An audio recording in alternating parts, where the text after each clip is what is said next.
গা ঢাকা দিয়েছিলেন, কিন্তু শেষ রক্ষা হলো না। সহযোগীরাই দিল গোপন ডেরার সন্ধান। সেখান থেকেই হাতে নাতে গ্রেফতার শালকিয়ার নাবালিকা নিগ্রহে মূল অভিযুক্ত কুন্দন মল্লিক।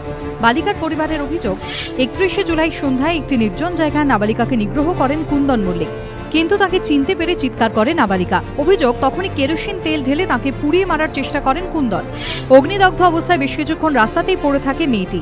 পরে তাকে আশঙ্কাজনক অবস্থায় এসএসকেএমে আনা হয়। এই ঘটনায় কুন্দনের 2 সহযোগীকে আগেই আটক করে পুলিশ, যদিও ঘটনার পর থেকেই ফেরার ছিলেন মূল অভিযুক্ত কুন্দন।